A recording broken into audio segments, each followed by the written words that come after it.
Hello dear student, बहुत बहुत स्वागत है आप सभी का आपके अपने यूट्यूब चैनल पर जिसका नाम है डिस्टेंस स्कॉलर। और डियर फ्रेंड, मैं निधि आपकी हिंदी मेंटर, और आज मैं आपका लेक्चर लेने वाली हूं एनआईएस क्लास 10th के हिंदी के चैप्टर 6 का।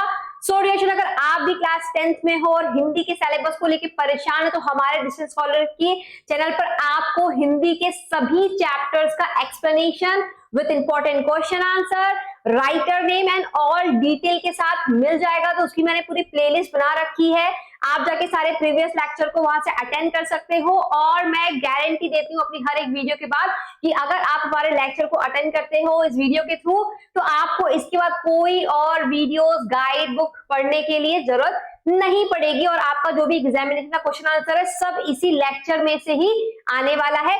शुरू करते हैं आज के अपने इस वीडियो को। तो हमारा जो वीडियो है, आज का चैप्टर है, वो है चैप्टर नंबर 6, ठीक है, जिसका नाम है भारत की ये बहादुर बेटियां।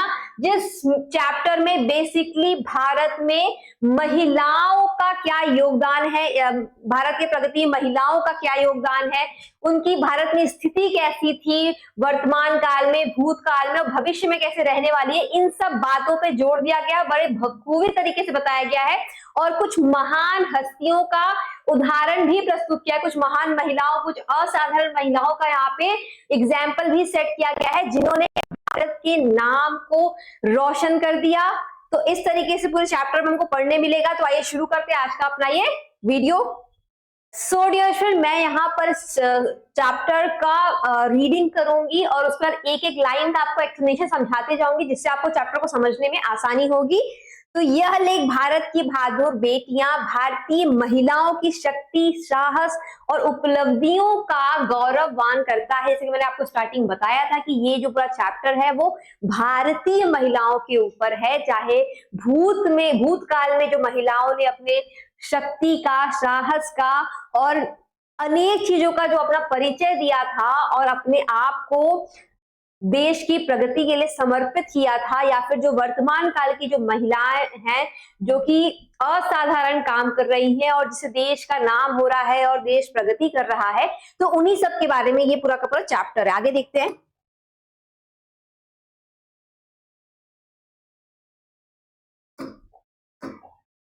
प्राचीन काल से लेकर आधुनिक युग तक विभिन्न क्षेत्रों में इनके महत्वपूर्ण योगदान को रेखांकित करता है। लेख की शुरुआत प्राचीन भारतीय ग्रंथों में नारी के सम्मान के महत्व को दर्शाने वाले श्लोक पत्र से किया गया है।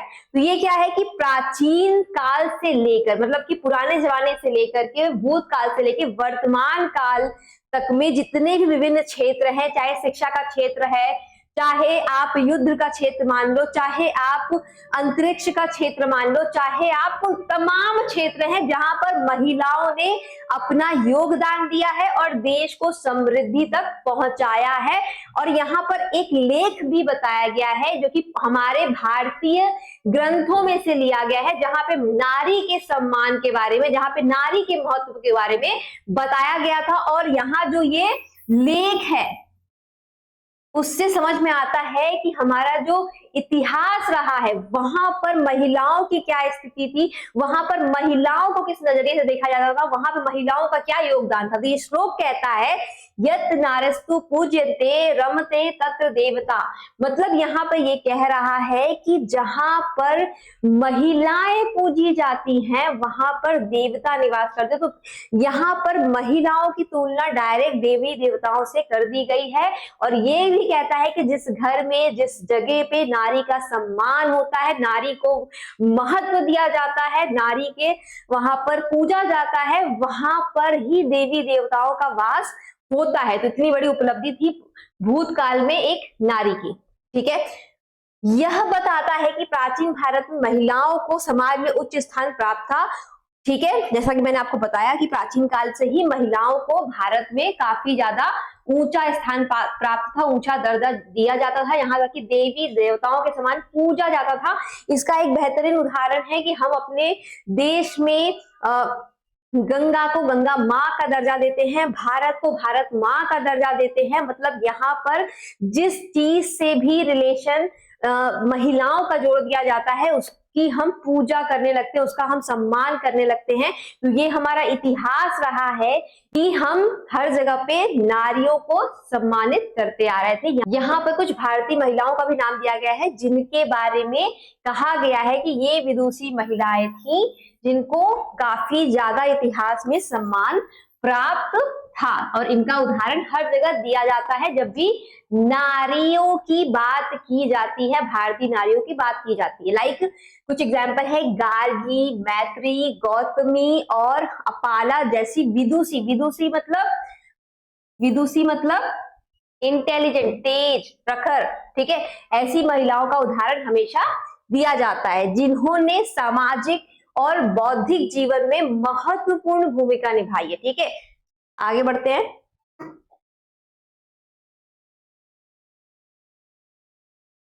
चलो देख लेते हैं आगे क्या कह रहा है।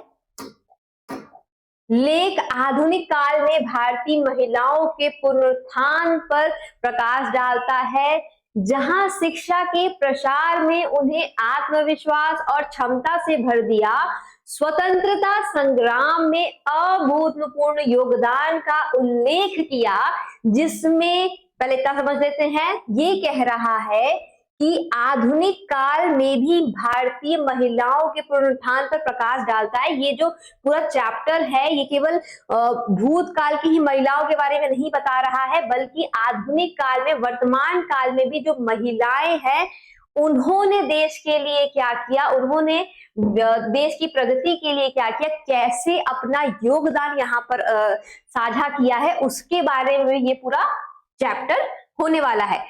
शिक्षा समझते हो कि एक ऐसा हथियार है जिसके बल पर बड़े से बड़े युद्ध भी जीते जा सकते हैं। तो इसी शिक्षा के ही आधार पर बहुत सारी भारतीय महिलाओं ने अपने आत्मविश्वास के साथ, अपनी क्षमता के साथ, अपनी इंटेलिजेंस के साथ, अपनी बुद्धिमत्ता के साथ देश का जोरों शोरों से विकास किया और यहाँ तक कि स्वतंत्रता संग्राम में भी अभूतपूर्व भूमिका निभाई, योगदान दिया। आप सोचो कि लोग सोचते हैं कि ये जो युद्ध होता है, जो लड़ाइयां होती है, जो झगड़े होते हैं, जो पहले जमाने में लड़े जाते थे, वो केवल पुरुषों का ही काम है, मतलब कि राजाओं का ही काम था, पुरुषों का ही काम था। वहां पे महिलाओं का कोई योगदान नहीं था, क्योंकि जो महिलाएं होती है वो शारीरिक रूप से कमजोर होती है, ऐसा बहुत लोग मानते हैं। लेकिन ये जो लेख है, ये चैप्टर है, यहाँ पर हमें समझाता है कि ऐसा नहीं है। बहुत सारे ऐसे संग्राम थे, बहुत सारे ऐसे युद्ध थे, जैसे रानी लक्ष्मीबाई का यहाँ पे जिक्र है कि कैसे उन्होंने अपना योगदान दिया था स्वतंत्रता की लड़ाई में। और बहुत सारे ऐसे तमाम हस्तियां हैं जो डायरेक्ट युद्ध में लड़ने के लिए उतर गई थी, संग्राम में शामिल हो गई थी। अब कुछ लोग वहां पर डायरेक्ट युद्ध में अपने बल को दिखा रहे थे और कुछ जो महिलाएं थी वो वहां पर अपने बौद्धिक बल को दिखा रही थी, मतलब कि बुद्धि से लड़ाई कर रही थी कि किस तरीके से अंग्रेजों को मार दी जाए, ठीक है। आगे देखते हैं। यहाँ पे कुछ नाम है, कुछ ऐसी महिलाओं का नाम है। इससे पहले हमने जो नाम देखे थे महिलाओं के, वो भूतकाल की महिलाओं का नाम था कि भूतकाल में कौन सी महिलाओं ने समाज में योगदान दिया था। और यहाँ पर वर्तमान काल की बात हो रही, तो वर्तमान काल में कौन सी ऐसी महिलाएं थी जिन्होंने देश के विकास में अपना योगदान दिया था। तो यहाँ पर देखो, भिकाजी कामा, सरोजनी नायडू, अरुणा आफस अली और कैप्टन लक्ष्मी सहगल जैसी महिलाओं ने महत्वपूर्ण भूमिका निभाई थी, ठीक है। आगे देखते हैं। और यहाँ पर एक लाइन है, इसको ध्यान से हम समझेंगे। यहाँ पर क्या लाइन है? गांधी जी के आह्वान पर गांव, कस्बे, शहर और महानगरों से अनगिनत महिलाओं ने अपनी सामाजिक और आर्थिक पृष्ठभूमि की परवाह किए बगैर ही पुरुषों के साथ कंधे से कंधा मिलाकर स्वतंत्रता के लिए संघर्ष करने उतर गई थी। अब ये कह रही है कि गांधी जी के एक बार आह्वान करने पर जो भारतीय महिलाएं थी, चाहे वो शहरों की महिलाएं हो, चाहे वो गांवों की महिलाएं हो, चाहे छोटे कस्बों की महिलाएं थी, किसी भी तरीके की महिला, कहीं से भी महिला, उन्होंने अपनी आर्थिक स्थिति की परवाह नहीं की, उन्होंने अपना पारिवारिक स्थिति की परवाह नहीं की, उन्होंने अपनी सामाजिक स्थिति की परवाह नहीं की। बिना इन सब की परवाह किए, बिना अपने परिवार की, बिना समाज की, बिना धन की, बिना दौलत की, बिना अपने शरीर के परवाह किए, पुरुषों के साथ युद्ध में कंधे से कंधा मिला करके एक तन मन हो गई। ठीक है, मतलब कि पूरे तरीके से अपने आप को समर्पण कर दिया था देश के स्वतंत्रता की लड़ाई में। ठीक है, गांधी जी के एक बार पुकार पर। तो ऐसी थी भारतीय महिलाएं जिनका लोग आज भी गुणगान करते हैं, जिनके लोग आज भी वैभव की गाथा गाते हैं। तो ये था इसका एग्जाम्पल। आगे देखते हैं।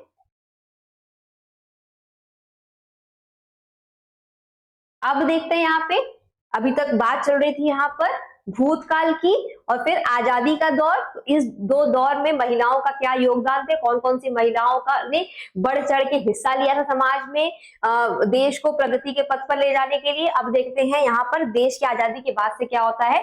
देश की आजादी के बाद शिक्षा और प्रौद्योगिकी के विकास के साथ, अब जब आपका देश आजाद हो गया है, जब कोई देश आजाद हो जाता है तो वो पहले महत्व देता है किस पे, शिक्षा पर और प्रौद्योगिकी, मतलब कि टेक्निकल चीजों पर। ठीक है, कि इस देश के सभी लोग एजुकेटेड हो जाए, पढ़े लिखे हो जाए और उनको टेक्नोलॉजी की, ठीक है, नॉलेज थोड़ी सी हो जाए, ताकि हम आगे किसी देशों से, अदर किसी देशों से compete कर सके। ठीक है, महिलाओं ने विभिन्न क्षेत्रों में अपनी प्रतिभा और कौशल का प्रदर्शन जारी रखा।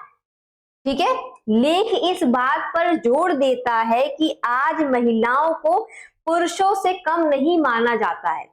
ठीक है, तो यही कह रहा है कि चाहे शिक्षा का क्षेत्र हो, चाहे प्रौद्योगिकरण का क्षेत्र हो, कोई भी ऐसा क्षेत्र नहीं था जहां पर महिलाओं ने अपना परिचय ना दिया हो, अपना परचम ना लहराया हो, अपनी प्रतिभा को ना दिखाया हो, अपने कौशल को ना दिखाया हो। और ये लेख जो है, ये जो पार्ट है, ये जो फीचर है, फीचर एक यहाँ पे एक टर्म है जिसको मैं आपको क्वेश्चन आंसर में बताऊंगी। ये क्वेश्चन आ सकता है क्योंकि ये जो पूरा चैप्टर वो एक फीचर है।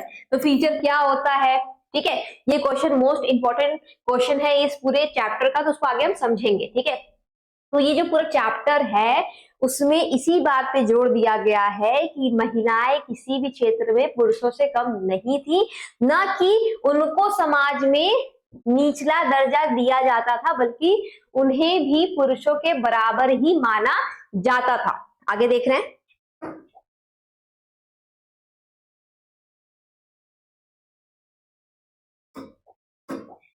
हाँ, आगे देखेंगे। यह किसी दया का परिमाण नहीं है, बल्कि उनकी सिद्ध की हुई क्षमता का प्रमाण है। मतलब ये कोई दया भावना से नहीं कह रहा है कि महिलाएं शारीरिक रूप से कमजोर होती हैं तो हम उनको कह देते हैं कि भाई तुम तो बहुत महान हो, तुम्हारा बहुत योगदान है, तुम किसी से कम नहीं हो। कोई उनको दया की दृष्टि से ये बातें नहीं कह रहा है कि महिलाएं पुरुषों से कम नहीं है, महिलाओं पुरुषों से कंधे से कंधा मिला के चल सकती हैं, बल्कि उन्होंने इसका प्रमाण दिया, सिद्ध किया और इस चीज को हासिल किया है। ये जो उनको यहाँ पे उपाधि दी गई है, उपलब्धि मिली है कि महिलाएं पुरुषों से कम नहीं होती हैं, ये एक सिद्धि है उनकी, जिनको उन्होंने जरूरत पड़ने पे प्रमाण के साथ प्रस्तुत किया है। ठीक है, आगे देखते हैं। शिक्षा, प्रशासन, राजनीति, अर्थव्यवस्था, व्यापार और प्रौद्योगिकी जैसे कोई भी क्षेत्र अब महिलाओं की भागीदारी से अछूता नहीं है। क्या, कौन कौन सा, चाहे शिक्षा कह लो, चाहे प्रशासन कह लो, चाहे राजनीति कह लो, चाहे व्यापार कह लो, चाहे अर्थव्यवस्था कर लो, चाहे प्रौद्योगिकरण कह लो, कोई भी ऐसा क्षेत्र नहीं। बहुत सारे क्षेत्रों का तो नाम यहाँ पे नहीं, खेलकूद भी आप कह सकते हो, ठीक है, आप फिल्में भी कह सकते हो, गायन क्षेत्र भी कह सकते हो। ऐसे तमाम क्षेत्र हैं जहां पर महिलाओं का बढ़ चढ़कर भागीदारी है। कोई भी ऐसा क्षेत्र नहीं है जहां पे आज महिलाओं ने काम न किया हो और अपने आप को सिद्ध न किया हो। ठीक है, हर जगह उनकी भागीदारी आपको दिख जाएगी। हर ऐसा क्षेत्र आपको दिख जाएगा जहां पर आपको 2-3 महिलाएं या कई महिलाएं ऐसी आपको मिल जाएंगी जिन्होंने अपने बल पर देश का नाम रोशन किया है। उन्होंने हिमालय की सबसे ऊंची, अब देखो यहाँ पे एक चीज है, ध्यान से समझेंगे। ठीक है, इतना तो सही है कि शिक्षा मतलब टीचर्स, तो ये सारे जो क्षेत्र है, प्रौद्योगिकीकरण, प्रशासन, राजनीति, सब थोड़ा माना जाता है कि सिंपल क्षेत्र है, आसान क्षेत्र, जहाँ पे महिलाओं का काम करना बड़ा आसान है। लेकिन कुछ ऐसे क्षेत्र भी हैं जहां पर महिलाओं का छोड़िए, पुरुषों का भी काम करना, पुरुषों का भी वहां पे जाना थोड़ा कठिन हो सकता है, क्योंकि वो काफी टफ क्षेत्र होते हैं, काफी मुश्किल वाले जगह होते हैं। जैसे यहाँ पर दिया है कि महिलाओं ने, उन्होंने हिमालय की सबसे ऊंची चोटी एवरेस्ट पर चढ़कर, अब सोचो कि हिमालय, ठीक है, हमें एक छोटा पहाड़ चढ़ना होता है कि हमें कुछ किलोमीटर चढ़ना होता है तो हमारी सांसें फूल जाती हैं, हम थक जाते हैं। लेकिन बहुत सारी ऐसी महिलाएं हैं जिनके बारे में आगे पढ़ेंगे, उन्होंने किसी चीज की परवाह न करते हुए एवरेस्ट की चोटी पर जाके देश का झंडा लहराया है। One of the toughest work, ठीक है, one of the toughest work उन्होंने किया यहाँ पे। अंतरिक्ष यात्रा, अंतरिक्ष यात्रा भी काफी टफ होता है, क्योंकि वहां पर आपका फिजिकल, मेंटल, आपका IQ बहुत ज्यादा स्ट्रॉन्ग होना चाहिए, बहुत ज्यादा आप हर तरीके से तेज होने चाहिए। अब यहाँ पे एक लाइन है कि महिलाएं जब कोई काम करती है तो उस काम को केवल सफल नहीं करती है, बल्कि पुरुषों की तुलना में वो काम और ईमानदारी से करती हैं, और क्रिएटिविटी के साथ करती हैं, और कुशल तरीके से करती हैं, और अच्छे तरीके से करती हैं। ठीक है, आगे देखते हैं।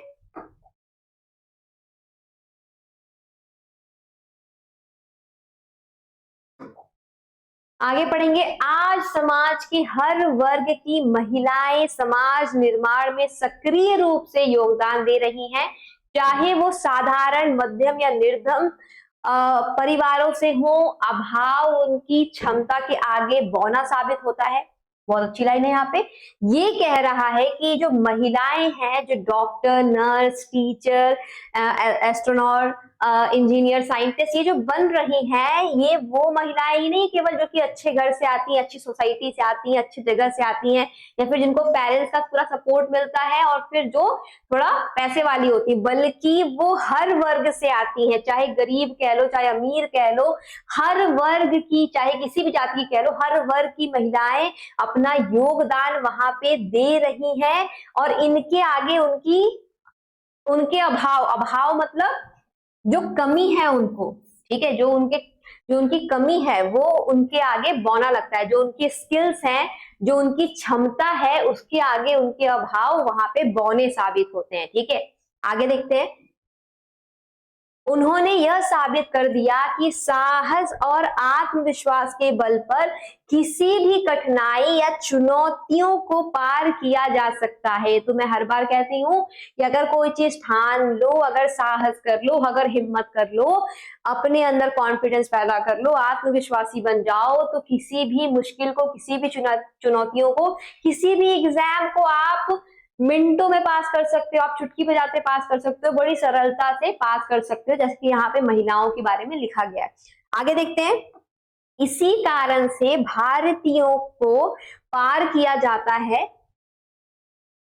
इसी कारण से भारतीय महिलाओं ने न केवल अपने देश में बल्कि विदेशी में भी भारत का नाम रोशन किया। फिल्म निर्माण, अभिनय, फैशन, चिकित्सा, अनुसंधान और अन्य सभी क्षेत्रों में उन्होंने अपनी योग्यता का प्रदर्शन किया है। मैंने जैसा कि आपको बताया था स्टार्टिंग में ये बातें कि भारत की महिलाओं ने केवल अपने देश में ही अपना नाम रोशन नहीं किया, बल्कि विदेशों में भी भारत का नाम का झंडा लहराया है। कोई भी इंडस्ट्री उठा लो, कोई भी ऐसा क्षेत्र उठा लो जहां पे आज महिलाएं न पाई जाती हूँ, ऐसा नहीं हो सकता है। चाहे या फिल्म की बात कर लो, एक्टिंग की बात कर लो, ट्रीटमेंट की, चिकित्सा की बात कर लो, फैशन की बात कर लो, अनुसंधान की बात कर लो, कोई भी ऐसा क्षेत्र नहीं जहाँ पे महिलाओं का योगदान न है। अमेरिका और ब्रिटेन जैसे शक्तिशाली देशों में भी भारतीय महिलाओं ने चिकित्सा, कानून और फिल्म निर्माण के क्षेत्र में पुरुषों से आगे बढ़कर अपनी पहचान बनाई है। तो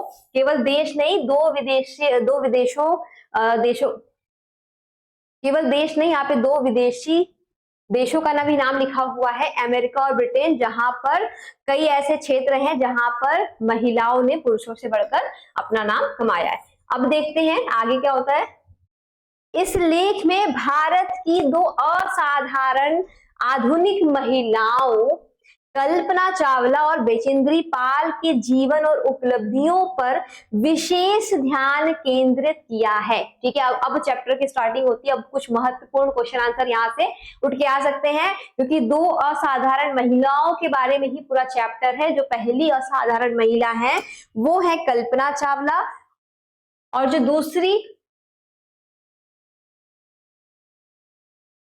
दूसरी असाधारण महिला है वो है बचेंद्री पाल।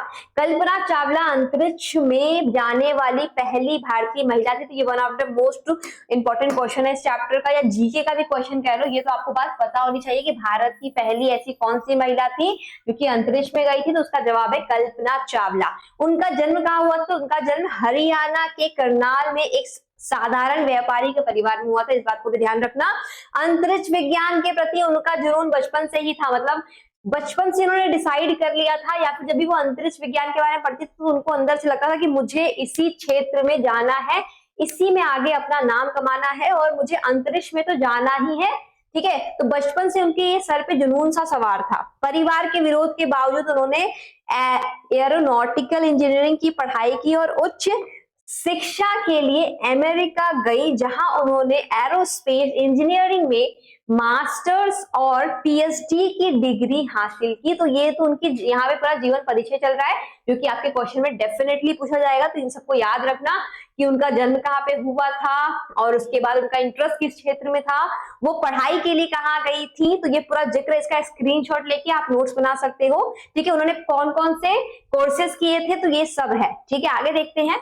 1997 में उन्हें अमेरिकी अंतरिक्ष यान कोलंबिया के मिशन विशेषज्ञ के रूप में चुना गया और उन्होंने सफलतापूर्वक अंतरिक्ष की यात्रा की। तो पहली बार था कि जब वो कल्पना चावला अंतरिक्ष में गई थी, वो दिन था, वो ईयर था 1997। ठीक है, जबकि उनको एक मिशन के लिए कोलंबिया से चुना गया था, और वो मिशन में वो केवल गई नहीं थी, बल्कि उस मिशन को उन्होंने सफलतापूर्वक पूरा भी किया था और रिटर्न वापसी उन्होंने की थी। आगे देखते हैं।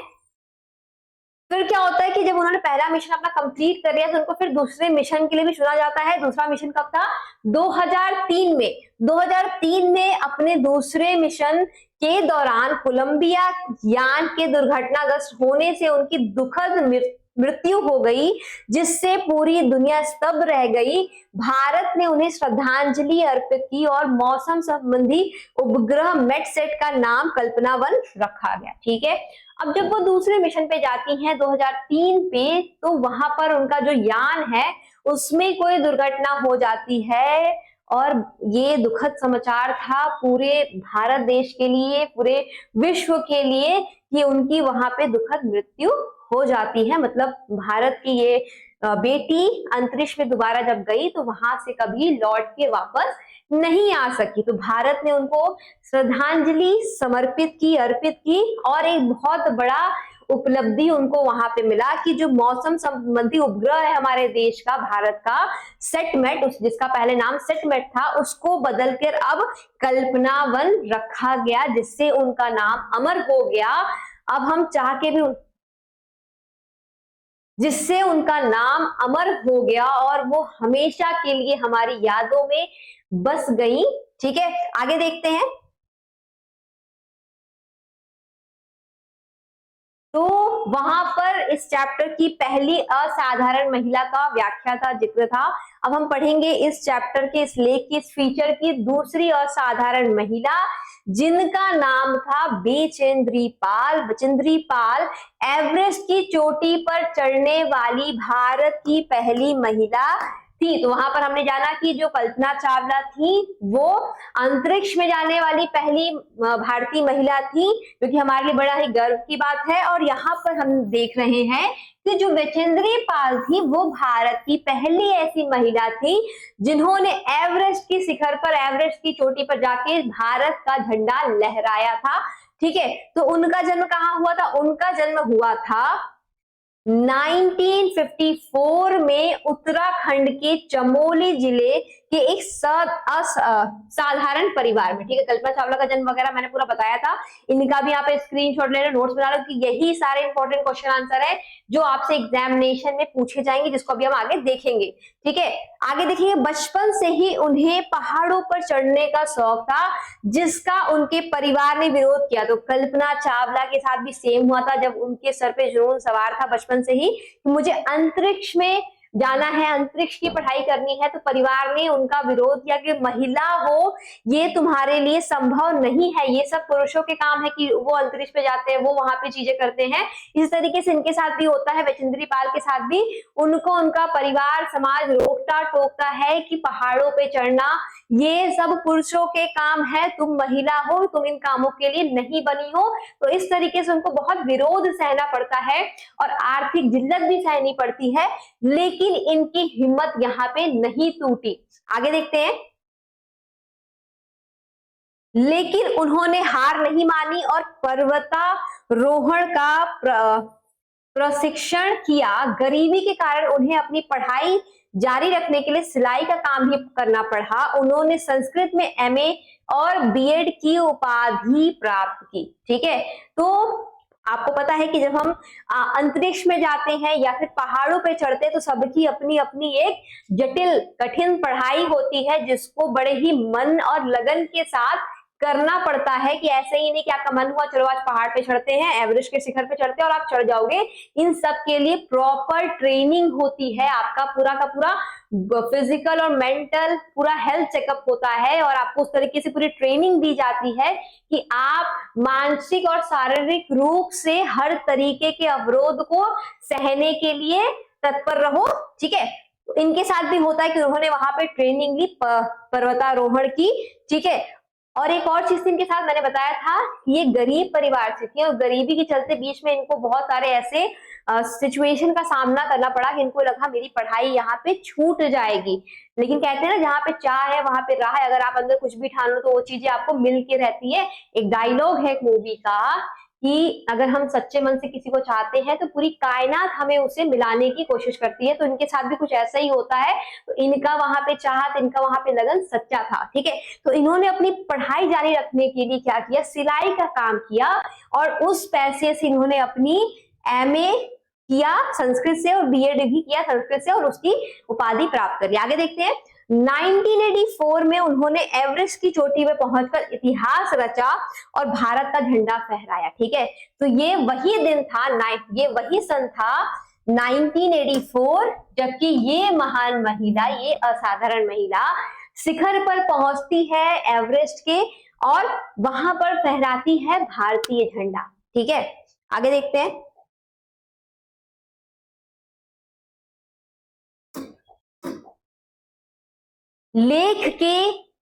इस लेख में दो महिलाओं के अदम्य साहस, दृढ़ इच्छा शक्ति और कर्तव्य निष्ठा की प्रशंसा की गई है, जिन्होंने न केवल महिला जाति बल्कि पूरे देश को गौरवान्वित किया।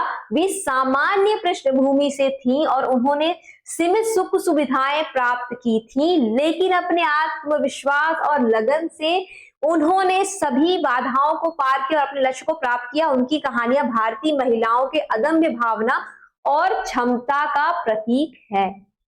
तो ये जो आपका लेख था, ये जो आपका चैप्टर था, वो इन्हीं दो महान महिलाओं के अदम्य साहस और दृढ़ इच्छा शक्ति कर्तव्य निष्ठा पे था। इनके कारण पूरे देश को गौरव प्राप्त हुआ और ये वैसी महिलाएं थी जो कि समृद्ध नहीं थी, घर परिवार समाज थे, लेकिन इनके अंदर कुछ करने की, कुछ पाने का जुनून था जो कि इनको अपने मंजिल की ओर लेके जाता है।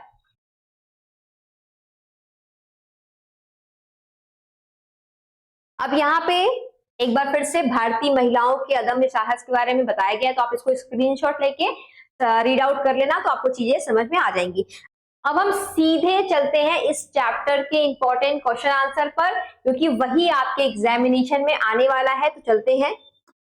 जरूरी इन्फॉर्मेशन दिया। अगर आपको हिंदी के सभी चैप्टर का लेक्चर वीडियो चाहिए, नोट्स चाहिए, इंपॉर्टेंट क्वेश्चन आंसर चाहिए, पीवाईक्यू के सॉल्यूशन चाहिए, तो आप हमारे ऐप पे, डिस्टेंस स्कॉलर ऐप पे जाकर के कोर्स को परचेज कर सकते हो और वहां से अपनी पढ़ाई को जारी रख सकते हो और एग्जाम में अच्छा परफॉर्म कर सकते हो। लेकिन जो स्टूडेंट नहीं उसको परचेस करना चाहता, वो कैपेबल नहीं है परचेस करने के लिए, कोई बात नहीं, मैं यहाँ पर आपको फ्री में पढ़ाई रही हूँ, तो बस आपको मेरी वीडियोस को देखना है और नोट्स तैयार करना है। तो मैं फटाफट से क्वेश्चन पढ़ देती हूँ और देखना आप सभी को आंसर ऑलरेडी आता रहेगा। स्क्रीनशॉट लेते रहो, नोट्स बनाते रहो। पहली बार कल्पना चावला अंतरिक्ष में थी तब भारत के प्रधानमंत्री ने क्या किया था? उन्होंने इस अंतरिक्ष अभियान के लिए उनको बधाई दी थी। ठीक है, आगे देखते हैं। 26 जनवरी 2000।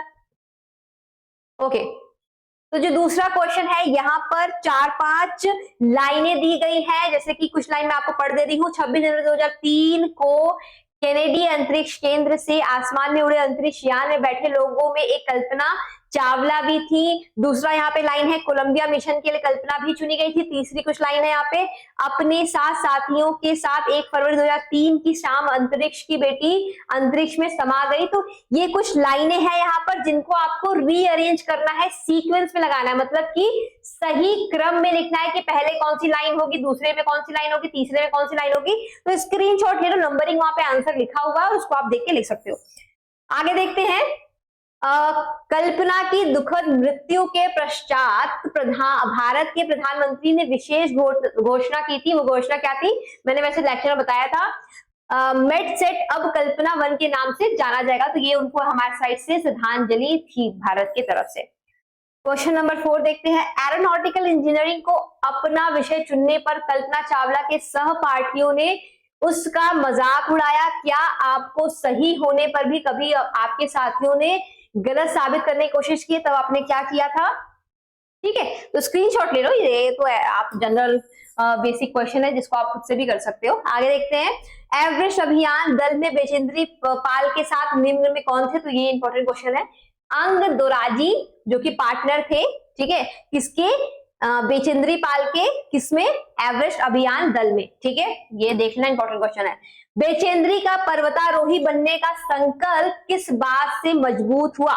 लड़की होने के कारण उपेक्षा से, मतलब कई लोगों ने उनका मजाक बनाया था, उनके परिवार ने, उनके दोस्तों ने, उनके समाज ने, कि तुम तो लड़की हो, मजाक बना रहे थे उनका कि तुम लड़की हो, तुम कहाँ इन कामों को कर पाओगी, कहाँ पर्वत पहाड़ चढ़ पाओगी, तुम्हें तो घर में रहना चाहिए, घर के काम करने चाहिए। तो इस बात से उनका जो विश्वास था और दृढ़ हो गया और वो पर्वतारोही बनने की वहां पर बात ठान लेती है और बन के दिखाती है। ठीक है, वापस से यहाँ पर कुछ लाइनें हैं जिनको आपको सही क्रम में लिखना है, तो स्क्रीनशॉट ले लो, ये खुद से कर लेना। पीडीएफ चाहिए, लेक्चर वीडियोस चाहिए, तो अभी डिस्टेंस स्कॉलर ऐप को डाउनलोड करो, जा करके परचेस करो और पढ़ाई अपनी जारी रखो। मैं बार बार बता रही हूँ, बच्चे अब बार पूछते हैं मैम इस पीडीएफ को कहाँ से परचेस करें, मैम इस पीडीएफ का एक्सेस कहाँ से मिलेगा? डिस्टेंस स्कॉलर ऐप से ही आपको ये मिल जाएगा। एवरेस्ट अभियान दल में बेचेंद्री के साथ निम्न में कौन थे? तो ऊपर क्वेश्चन हो चुका है, क्वेश्चन नंबर 2 भी हो चुका है। तीसरा क्वेश्चन देखते हैं।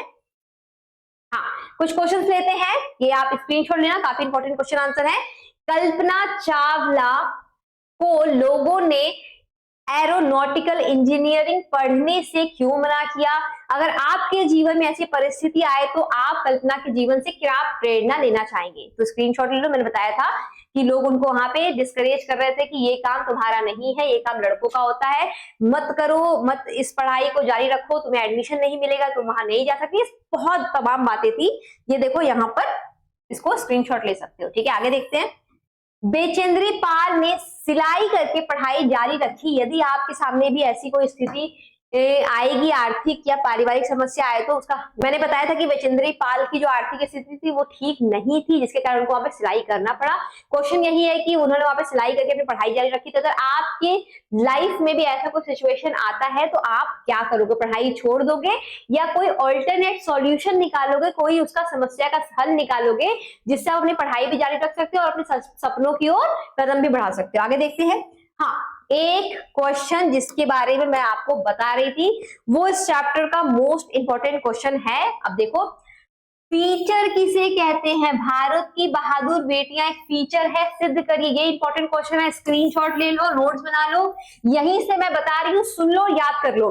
फीचर घटनाओं को इस तरह प्रस्तुत करता है कि जैसे वह घटना हमारे सामने घट रही है, ऐसा लगता है कि जैसे घटनाएं हमारे कानों में गूंज रही हैं। फीचर एक ओर हमें शिक्षित करते हैं, दूसरी ओर हमारा मनोरंजन करते हैं, ठीक है। तो फीचर एक ऐसा माध्यम है जिससे कोई कहानी, कोई किस्सा की प्रस्तुति होती है। जब आप कोई मूवी वगैरह देखते हो ना, तो भी एक तरीका फीचर ही होता है। तो वही है यहाँ पर कि हमें ऐसा लगता है, ऐसा उस लेख को पढ़ करके, सुन करके ऐसा लगता है कि वो कहानी, वो घटनाएं बिल्कुल हमारे सामने हो रही है, उसकी आवाज, उसकी गूंज हमारे कानों में सुनाई देती है, उसकी प्रस्तुति हमारे आंखों के सामने चलती है और हम बिल्कुल उसमें मग्न हो जाते हैं और हमारा मनोरंजन भी होता है, प्लस हमें शिक्षा भी मिलती है, ठीक है, इस फीचर के प्रस्तुति के कारण, ठीक है।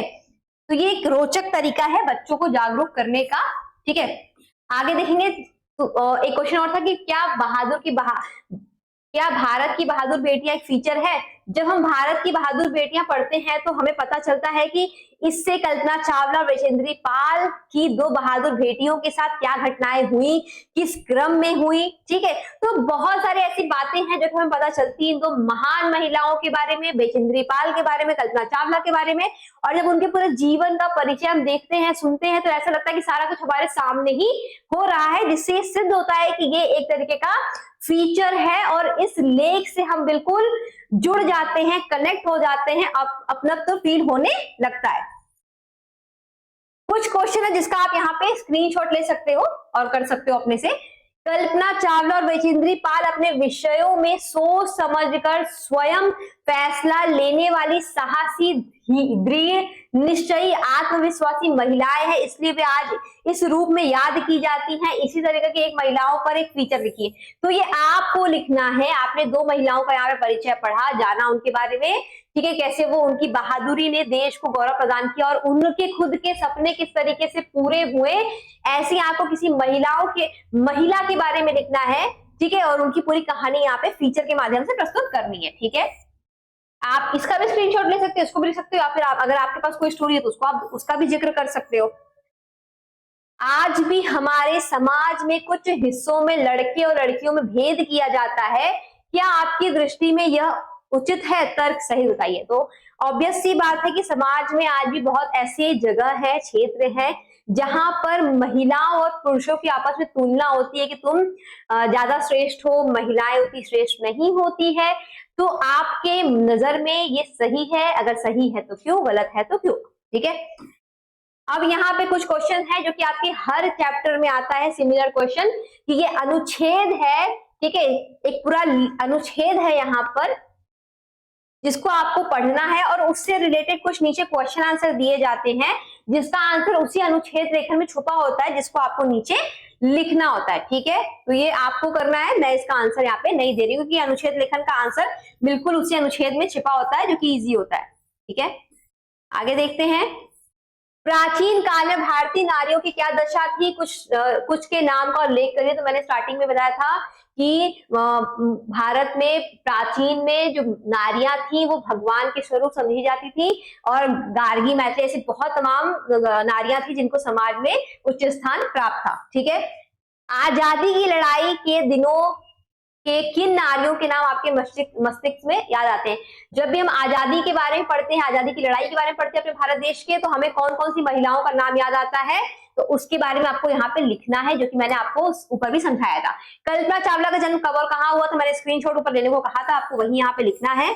बचेंद्री पाल ने कब एवरेस्ट की चोटी पे झंडा फहराया था? तो आपको यहाँ पे डेट और ईयर दोनों लिखना है, इस बात का आप ध्यान रखिएगा, ठीक है। आगे बढ़ते हैं, कल्पना चावला की माता और पिता के बारे में उल्लेख करिए, ठीक है, स्क्रीनशॉट ले लो। 11वीं की पढ़ाई करते हुए कल्पना किस बात से रोमांचित हो गई थी? इसका भी यहाँ पे उल्लेख करिए। एक बार पढ़ देती हूँ आपके लिए यह क्वेश्चन। जब वो 11वीं में पढ़ रही थी तब अमेरिकी अंतरिक्ष यान बाइकिल मंगल ग्रह पर उतरा था, उससे वह रोमांचित हो गई थी, ठीक है। तो ये उनके जीवन का किस्सा था जिससे वो बहुत ज्यादा रोमांचित हो गई थी और अपना अंतरिक्ष में जाने का मतलब जो फैसला था दृढ़ कर लिया था। कल्पना ने पोस्ट ग्रेजुएशन व पीएचडी कहां से की थी? तो मैंने बताया है, मेडसेट का नाम कल्पना वन किसने और कब दिया था, ये भी मैंने आपको बताया है। यहाँ पर प्रधानमंत्री का भी नाम लिखा हुआ है, अटल बिहारी वाजपेयी जी, तो ये भी आप याद रख लेना, ठीक है, किस प्रधानमंत्री ने ये फैसला किया था। बचेंद्री पाल का जन्म कब और कहाँ हुआ था, बताया है मैंने। कल्पना का चुनाव किस मिशन के लिए हुआ था, बताया है मैंने आपको। कल्पना चावला का चुनाव कोलंबिया के दूसरी बार के अंतरिक्ष अभियान दल में किसे शामिल किया गया था, तो यहाँ भी कल्पना चावला को शामिल किया गया था, ये भी आपको मैंने बताया है। और इसी अभियान के द्वारा कल्पना चावला जो थी अंतरिक्ष में ही हमेशा के लिए समा गई थी, उनकी दुखद मृत्यु हो गई थी, ठीक है। आगे बढ़ते हैं। बचेंद्री पाल के माता पिता का जीवन परिचय देना है। बचेंद्री पाल ने अपनी पढ़ाई का खर्च किस प्रकार उठाया था, सिलाई करके उठाया था, इसका परिचय आपको मैंने बताया था। पढ़ाई के साथ साथ बचेंद्री पाल ने कौन कौन सी चढ़ाइयां की थी, मतलब कि उनका मैंने बताया था ना, वहां पे पर्वतारोहण का जो प्रशिक्षण था, मतलब वो माउंटेनियरिंग की प्रैक्टिस कर रही थी, ट्रेनिंग ले रही थी, और पढ़ाई के साथ साथ उन्होंने कई सारे पर्वत भी चढ़े थे। तो देखो क्या होता है कि जब हम एवरेस्ट पे चढ़ाई करने का फैसला करते हैं तो ऐसा नहीं होता कि हमने फैसला कर लिया और हम डे 1 से जाके वहां पे चढ़ने लगेंगे। उससे पहले हमको बहुत सारे छोटे मोटे माउंटेन्स पे, पहाड़ों पे चढ़ करके प्रैक्टिस करनी होती है, और ये प्रैक्टिस कई महीने कई साल तक चलते हैं। जब हम प्रैक्टिस में अपने सफल हो जाते हैं तब जाकर के हम डिसाइड करते हैं, या फिर हमारा जो ट्रेनर है वो डिसाइड करता है कि हम किस दिन किस टाइम पे कितने दिन के लिए उस पूरे के पूरे माउंट एवरेस्ट वाले चढ़ाई को करेंगे, ठीक है। तो वही है कि उन्होंने कौन कौन से दूसरे पर्वतों को चढ़ा था अपने पढ़ाई के साथ साथ, तो कई सारे ऐसे नाग पर्वत है, ऐसे कई सारे पर्वत है जिनको उन्होंने चढ़ करके फतह हासिल की थी और फिर वो अपने एवरेस्ट के लिए तैयार हुई थी। फीचर किसे कहते हैं, फिर से आ गया, जो कि मैंने आपको पर बताया। फीचर का क्या काम है, मैंने फीचर में इतना अच्छे से एक्सप्लेन किया ना इस टर्म को कि आप लिख सकते हो। भारत की बहादुर बेटियां फीचर लिखने का उद्देश्य क्या है, ठीक है, तो महिलाओं के विभिन्न क्षेत्रों में जो अतुलनीय योगदान है उनको दर्शाने के लिए ये पूरा फीचर यहाँ पे लिखा गया है। यत्र नारस्ति पूजन्ते रमते तत्र देवता, इसको आप यहाँ पे अर्थ इसका बताइए। आगे देखते हैं।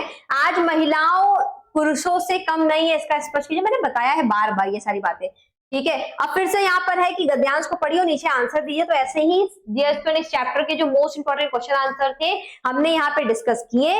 सो डियर स्टूडेंट, आज की वीडियो में इतना ही, हमने इस चैप्टर में डिस्कस कर लिया सारे इंपॉर्टेंट क्वेश्चन आंसर को, समरी को, सारी चीजों का। अगले वीडियो के लिए, अगले चैप्टर की वीडियो के लिए हमारे चैनल पर बने रहिएगा।